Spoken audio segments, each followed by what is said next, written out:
Major support for these programs is provided by Bank of America Merrill Lynch and Perfect Building Maintenance, New York Community Bank, Kilroy Architectural Windows, New York's Window Company, Greenberg Traurig, LLP, M&T Bank, Chase Commercial Term Lending.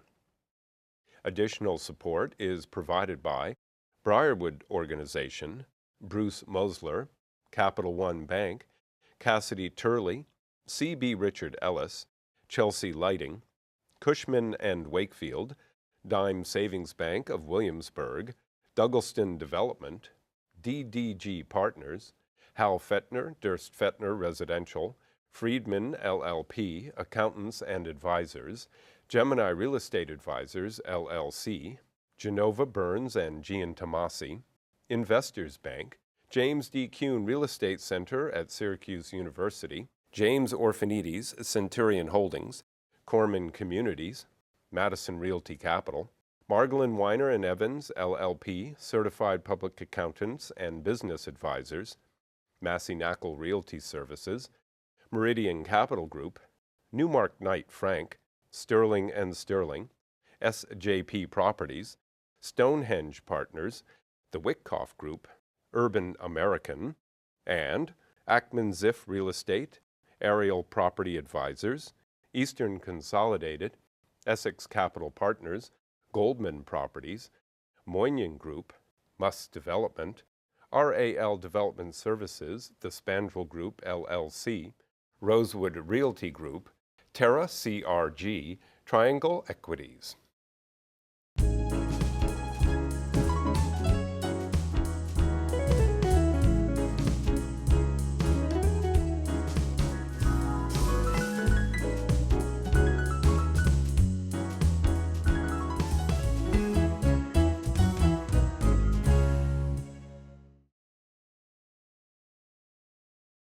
New York City is the home of news radio, and there's one man who is news radio.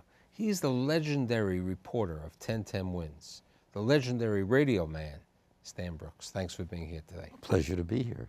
So Stan, you were born in the Bronx. You told me that your dad was a salesman of fine paper, right? Right, for printers. For printers, and you really got your start into, let's say, journalism or reporting in the Walton Street Press at 13. What was this? For some birthday, I think I got a present of a little printing press, which had one page. It had a rubber roller, and I could put out a one-page newspaper. And I called it the Walton Avenue News, and wrote about who won the stickball game and what was happening on the block, who may have sold the most Saturday Evening Post, which we used to do to get a baseball bat at the end of the year or whatever. And that was my beginning. So that was the 13 or 14. And then you went to DeWitt Clinton, and you said that your brother was involved sports. He was the sports editor of the Heights Daily News up at NYU, and they had a Heights campus. And when they had some good basketball players. Yes, too. They did. Yes, so Kaplowitz brothers and. So he was over there at the Heights News, and then you were reporting at the Clinton News. At the Clinton News. Went to DeWitt Clinton. I idolized my brother, and I thought that's a great job. He took me to a basketball game at the Garden once, and he knew all the basketball players, and they knew him. And I thought, wow, that's impressive. So I tried out for the Clinton News and got on the staff. And at some point, I got my own column, the Gossiper. So you were an early blogger.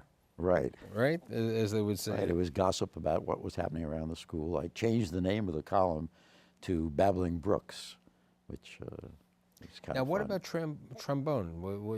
Was that when you were in school? I started when I was about 12 or 13 years old, taking trombone lessons.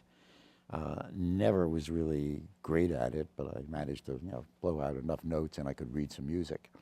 It stood me in good stead when I was in the Army. I started out as an infantry rifleman in early '45.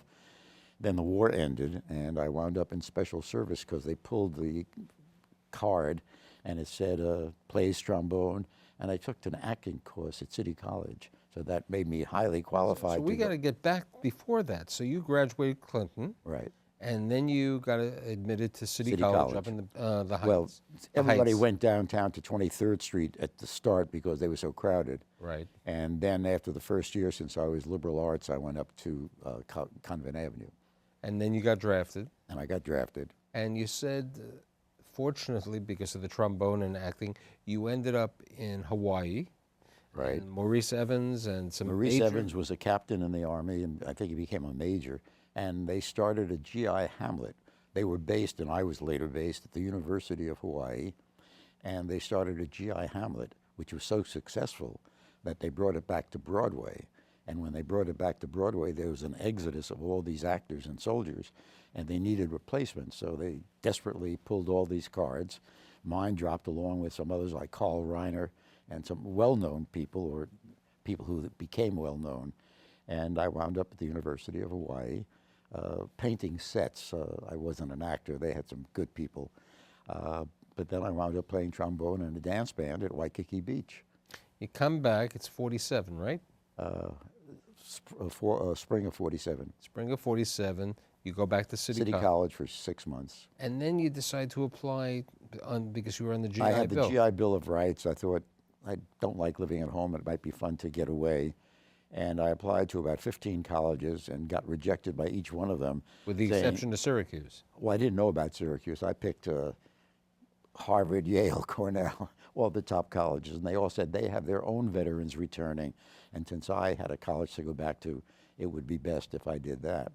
And then I ran into a friend of mine who said, I told him my story, and he said, Syracuse seems to be accepting everyone. So I fired off a letter to Syracuse and got accepted for September 47. Now, there was something with a $20 a week program? Well, for tuition, you got, full tuition, and I think it was $50 a month money. The 5220 Club was, they would pay you if you wanted, if you couldn't find a job, they would pay you $20 a week for 52 weeks. And I guess the summer I graduated in June 49, I couldn't get a job, and my folks had a place at the beach. So I spent the days at the beach, except on Monday or Tuesday when I had to go in and sign up for the 5220 Club. Now, when you went to Syracuse, were you a journalism major? Yes, I was English and journalism major. Worked on the Daily Orange, which was the campus newspaper. And also, ironically, it didn't mean anything then, the journalism school tried to place you in a job, an unpaying job, but where you work with a pro. And I wound up working for somebody in radio who worked for WNDR, the Wender station, they called it up in Syracuse, and got to tail along with him and see what he did. And I went into newspapers after that, but it was interesting to, at some point in my life, to realize I started out in radio. Now, you started out in radio that way, but then you as you said, you couldn't get a job. You were in Rockaway. Then you got a job with a Dow Jones public. Dow Jones, they were it was a mimeograph paper, 8 by 11 or something like that. And they put out a daily report on new buildings that were going up. In Westchester. In Westchester and Lower Connecticut. And it was sold to subcontractors who would want to know about roofing, flooring, tiling, wiring. And I would go, it said reporter, and I applied for the job, and I got it, $40 a week. And I went around to architect's office and the city planning office to see what projects were being developed. And I would write the specifications, terrazzo flooring, tile roofing, and that was my reporting. It was just a tabular listing of what they were had. How do you move on? Because you got a job Every later day, on. every day I was in another city in Westchester. Yonkers, I had the Yonkers Herald Statesman. New Rochelle had the Standard Star, the Portchester Daily Item, the White Plains Reporter Dispatch. Every day I was in another city, I'd apply for a job every week. As you said, you were like a nudge. I was a pest. I was a nudge. You were a nudge pest, right? And one day I got home from my job and the telephone rang late in the afternoon. It was Ted Getz up at the White Plains Reporter Dispatch office where they had a news bureau that served all the papers. And he said, "Is this the kid who comes in here every week looking for a job?" And I said, "Yes, it is." He said, "Well, I have one. One of my reporters got in an accident and broke a leg. I don't know how long it will last, but if you're interested in a temporary job, it's yours." I said, "Yes." And I stayed there for over a year and a half. Then there was another opportunity where you nearly doubled your salary, right? Right. I started at 40 in Westchester. I got up to 43 and a quarter, I think, and my boss told me he'd like to pay me more money, but that was it for the table of operation. I had to move into another job. And the woman there said to me one day, took me aside and said, I know somebody who's helping start a newspaper up in Kingston, New York. It's a weekly now. It's going to turn into a daily. And I think you ought to get out of here because the longer you stay here, you'll be here permanently, and you're too good to stay here. So she sent me down to see Paul Sand, who was the editor of the Post, but he was doing this for a friend of his. And she said, ask him for 75 bucks. And I talked to him, and he said, how much do you want, kid? And I said, 75 bucks. And he said, you got it. I came back, and I told Maureen I got the job, and she said, what about pay? I said, I'm getting 70. I said, I asked for 75, and he said, you got it. And she said, we should have asked for 100. Nice. Now, that job was that ended because they had a layoff, right? And you weren't married at that time. I was single, and there was a woman on the paper who was also single. I was told when I went up there that the man had millions of dollars and was prepared to spend it for a couple of years to build up that paper. But after 4 months, he was losing a lot of money, and we were a Monday through Friday paper. So I'd come up there on Sunday and then put out Monday, Tuesday, Wednesday, and Thursday and Friday's paper. Thursday night about midnight, he called me in, and he called Gloria in separately and said, I don't know if you've heard, but we're going back to weekly publication. I won't need you anymore. And since you're single, I'm sure you can find work somewhere. And Oscar, who was the other editor, had a family. He said, I'm keeping Oscar. So where does Brooks go now? I went home to the Bronx. I read many books for about 5 weeks, called a friend of mine at Newsday who said, let me set you up with Alan Hathaway, the managing editor. And I went to see Alan Hathaway, and he said, I think we can fit you in. He said, but it may not be right away. And after 5 weeks of reading lots of books and sitting in the Bronx, I got a call saying, we have a job opening. And it was in the evening, right? Yeah, most of the reporters worked nights because it was a morning paper. And I worked 4 to 1. And I covered Hempstead and Garden City. Now, were you married at this time yet? No, but I got married a year later. Right. Why don't you tell me, because I met your wonderful wife, how'd you meet her? At a square dance, a social club? I was working on a Friday night. Stan Asimov was sitting next to me, both writing our stories. And he leaned over, he said, Stan, you got a date tomorrow night? I said, no, why? He said, well, there's a square dance at the Henry Street Settlement House. He said, if I'm going there, if you'd like, you can join me. So I got the address, and Saturday night, had dinner with my folks, and then took a subway downtown, decided I'll try the square dance. I'd never square danced. And I walked in, and he saw me at the door, and he came over. He said, I'm glad you came. I just met a lovely young lady. He took me over and introduced me to Lynn Schwartz, and she later became Lynn Brooks, my wife. Right, and you told me that when you and Lynn got married, you then took a long vacation when you... Because I was working at Newsday and because we got married rather quickly, we took a furnished apartment after we got married in May, and it was just for 3 or 4 months. And it came Labor Day, we didn't have a place to live. And over the course of the summer, Lynn convinced me we had this money. Instead of giving us gifts, we asked people to give us money because we had no place to put things. And she said, you know, this is the ideal time to travel. We have no kids, we have no belongings, we have this money. We'll never get an opportunity like that again. And so with some trepidation, I announced that I was going to leave, and Alan Hathaway said, we can't give you a leave because you don't qualify. We only give leaves for maternity reasons. But he said, I'm sure when you come back, you know, we'll have something. And it was a growing newspaper. It started in 1940, and this was 1953. That's right, because at that time, you know, Levittown, the other changes, booming. Long Island, you know, Roosevelt Field, and all the rest. So it was the growth of Newsday out of nothing.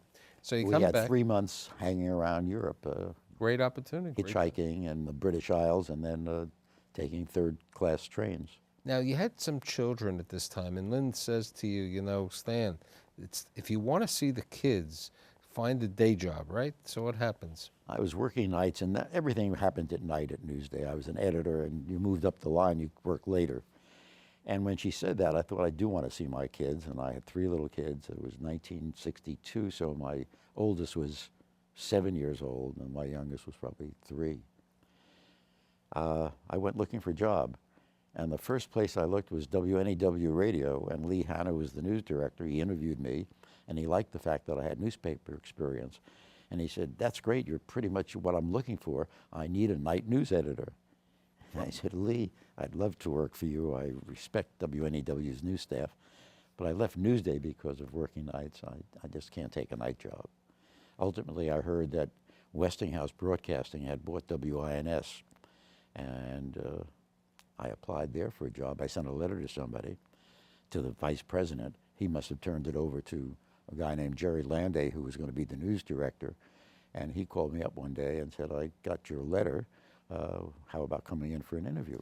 Now, this is 62, and the interesting thing is WINS was a rock and roll Rock and station. roll. The home of Murray the K, number Murray one in the... K, Jack Lacey. Had all these top-notch people over there, and then the news kid comes around. Right. News reporter. Not very welcome by the disc jockeys. Murray the K sort of detested us and said, "Just give me 2 minutes of news, then get out of there quickly." Right, so then it was 5 minutes. You got up to Right. 5 We minutes. added it, and then we put on a half-hour news show called Radio Newsday at somewhere around 5:30 or 6, just before Murray went on the air. The interesting story of your first reporting, because you were a newspaper man, and you really weren't a reporter. I mean, you were a reporter in the press, but not on the radio or the verbal. So what happens one day? They tell you to do a little report? I came in September, and 2 months later, in November, was election time. And Jerry Landay said, "Stan, you're going to be in charge of the state desk. You'll be sitting there, and we'll go to you for live reports." I tried to get notes together and write some scripts. I never got around to it because there was news going on during the day. The next thing I knew, Jerry Landay, it was 8 o'clock, and Jerry Landay was saying, "Good evening, it's the WINS News election coverage, blah, blah, blah, blah, blah, for what's going on at the state, around the state. Let's go to Stan Brooks." I got on, a little bit hoarse because I was nervous, and I suffered through a minute or two report. And Dominic Quinn, who was the program director, came over to me, put his arm on my shoulder, and he said, "You sound a little hoarse. I think you got a cold. I have a cup of tea here with just a little bourbon in it. It's good for you. It'll soothe it." I said thank you very much and appreciated it, that he didn't fire me instantly or yank me off the air. And at 8:30, I did the same thing. I did another report. And in Albany, he came back a minute later with another glass of tea. And So by 10 o'clock, you were pretty good. I was pretty good. I was relaxed. But the kicker to that is the next day, I got a call from Stan Asimov, the guy who introduced me to my wife, and said, "Stan, Alan Hathaway, the managing editor, said, if you're interested, your old job is yours." They must have heard me and said, "He ain't going to make it." So now, a couple years later, Westinghouse decides that they call you in and they say, "Hey, we're going to change the format." My general manager called me around 5 o'clock in the afternoon and said, "Stan, call Lynn, tell her you're not coming home for dinner, and then come down to my office. I want to tell you something." So I called Lynn and told her, "I don't know what it's about, but I'm obviously going to be here for dinner." I went down to Joel's office, Joel Chaseman, who's the general manager. And he said, "Stan, sit down." He said, "Stan, if you had your druthers and you could make the station over, what would you do with it?" And I said, "I don't know, maybe make it number one again." He said, "What about an all-news station?" And I think I probably said, "What's that?" And he said, "Well, you're going to meet two guys who have dreamed up this idea, and they have a wheel, an hour. It goes around with news, sports, stock markets, and so forth. And we're going to be changing this station, and you are sworn to secrecy." Even Al Heacock, who was my boss, the program director between me and the general manager, he said, "Al can't know because the disc jockeys can't know, and nobody can know." And he said, "You'll be going out tomorrow, and you're going to go recruiting people around the country." Right, and you used to take flights and around and hired people from around the country. Right. We went into a town. We'd go into Minneapolis. It was one of the first cities we hit. I had a hotel room. Turned on the radio early in the morning, the main station in town, and listened to the anchors. And we heard one we liked. We called him up. His name was Henry Marcotte. We invited him up to the station and told him we're from New York. We need one man. We need one morning news guy. We'd like you to be it.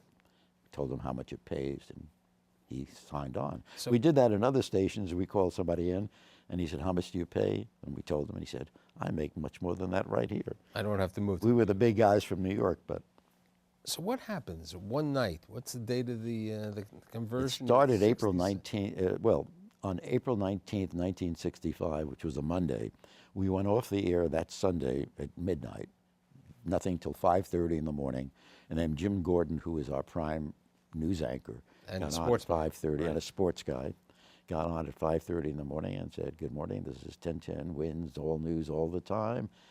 And it hasn't stopped since. Had lots of problems that day. We had hired some last-minute people.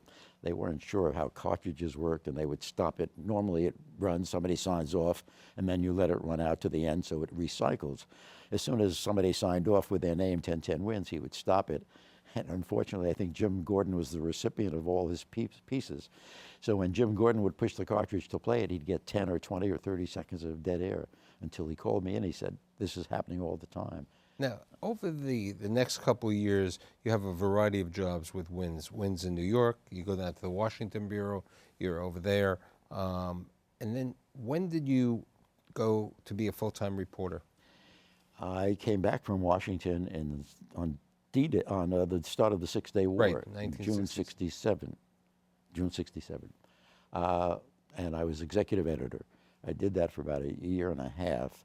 And I suddenly found I was really more involved in budgets, personnel problems, union problems. I wasn't running the newsroom anymore. I had a news director under me, and I couldn't, take over from him. And we were hiring people around the country to work on our Washington Bureau. And I thought, there's something I'd rather do, like urban affairs correspondent, which was suddenly a popular job. And I sent a note to Joel Chaseman, who had been my my general manager, and now a vice president of radio. And I said, "Joel, I'm really interested in moving on." Now, was that the first time you came back? Because you also came back when there was a station by the name of WCBS who came in. Well, that's when I came back. Okay. I was news director from 64 to 66 through the transition. Right. Went to Washington for almost a year, came back in 67 because CBS was competing with us. They were going to start a news And station. I did that for the next year and a half to almost 2 years. And then you became... And then I became national correspondent. Joel said if I really wanted to do that, he would look into that. A couple of weeks later, he called up and he said, how about national correspondent based in New York? I didn't want to leave again. And I did that for about 2 years. Got a call one Saturday morning, get up to Chappaquiddick. And I said, "What's Chappaquiddick?" I found out quickly enough, and it was the Kennedy story. And I started going all around the country covering stories. Now, you were telling me, there were many interesting situations. There was once that you traveled, Bill Buckley in... Don McGannon was the president of Westinghouse Broadcasting. He was also the chairman of the Urban League. And Whitney Young thought that one of the best ways to help fight discrimination and racism was to get news people to really see what life is like in the ghetto. And he had gotten 21 people together, Bill Buckley, a famous columnist from editors and what have you. And suddenly Don McGannon must have seen the list and suddenly realized, Westinghouse Broadcasting doesn't have anybody. Maybe I should add one. And he talked to Whitney Young, and they said, sure. And they called on me to go with them. And we were told, just bring simple clothes. You're going to fly from city to city. You're going to live in the ghetto. And we flew out, went to Ohio, to you told me Detroit. Ohio, Detroit, and then to Chicago. And we stayed in people's homes. And people would, we'd go one-on-one. They said, we're not going to go out en masse. Now, you also had some interesting situations. Attica, you were there, and that was, we only have like 5 minutes, but on a short situation, you ended up in Attica. And for 5 days and five long days and 5 nights, standing outside the prison most of the time, often in the rain. Right, you told me Salvation Army came with a truck. There was one telephone that people used to go into. There was a family called the Marleys, an old man and an old woman, and they decided to let us use their telephone. There was nothing around the prison. And there were maybe 20 of us, and we would take turns being very good, call in our stories, unload everything we could, and then go back to standing outside the prison. And I was there from Friday noon until Tuesday or Wednesday, but it was on Monday morning, on the 13th, I think it was, that they sent in the troops. They laid down a cover of tear gas, And I was doing my reports almost crying because the tear gas was getting them in the prison and also us outside. So I would talk into my tape recorder and choke a little bit, but do the story. Now, you did that, and you told me there was once when you met Lyndon Johnson, right? There was a... Oh, when I was down as assistant bureau chief, Sid Davis, our White House correspondent, said, "Hey, Stan, why don't you come over with me to the White House? The president's going to have an Oval Office news conference, and it's something to see because it's much more personal." So I went over with him, and there may have been 20 of us in there, and I'm awed by listening to Lyndon Johnson. Then it was all over, and I stood up and ready to go, and suddenly I heard Sid Davis saying, "Stan, I'd like you to meet the president." And I looked up and up and up, shook hands with Lyndon Johnson. I guess it was the first president I'd ever met and shook hands with, and I was awed. One time in the courthouse where the bullets were... Flying? Yes. That was several years ago, and one of the councilmen, James Davis, had brought in one of his rivals, unsuspecting, got him through security without having to go through the metal detector, and was up in the balcony showing him around when his friend pulled out a gun and shot him dead, killed him. I was downstairs in our little office. I heard a loud noise and wasn't sure what it was. When I heard another one, I knew that's a gun. And then people came running down and saying, get out, he's got a gun and he's killing people. I ducked for a second and I said, I can't duck. And I got to the phone, I called, I said, throw me on live, there's been a shooting at City Hall. And I said, the gunfire erupted in City Hall just a few moments ago, and people are racing out of here saying he's got a gun, he's killing people. And I don't know what it's all about, but I'll let you know as I find out more. Right now, Stan Brooks, 10 wins, signing off from City Hall. And then I apparently said, I'm out of here, because they kept playing that a couple of times until I could get back with more reports. And then I went outside and filed from my cell phone until we found out what happened. Now, also the TWA 800, you were at out in Long Island when the plane went down? Yeah, but I was covering that. But no, I was up in Canada, where the plane, where Swiss Air went down. Right. And I woke up in the middle of the night, and I heard a lot of noise and cars coming down. I looked out the window, and there was a restaurant which had a big parking lot, and it was filled with fire trucks, ambulances. I turned on the radio, which I hadn't turned on for the 5 days I was there, and listened to it. And this was a report that a plane had gone down off the coast of Nova Scotia, Peggy's Cove. I was in Peggy's Cove, off the coast of Nova Scotia, near Peggy's Cove, and everybody is presumed dead. I looked out the window and I saw all this. I got the phone. I called the station. I got Jim Maloney, the editor. It must have been about 2:15 at that time. And he said, he said, what are you doing up at this hour? I said, I'm in Peggy's Cove. He said, holy mackerel. And he said, can you go live? And I said, yeah. He said, stand by. We have a report coming in from our reporter at Kennedy Airport, and then we'll throw it to you. And I was on the air then for almost the rest of the night. And with 30 seconds, so how many years have you been reporting now? I've been reporting since, as a reporter since 1970, I guess. So it's 42 years. And I've been working at the station for almost 50 years. And the station and New York City and the nation is really lucky to have a Stan Brooks. And thanks for being here today. Thank you.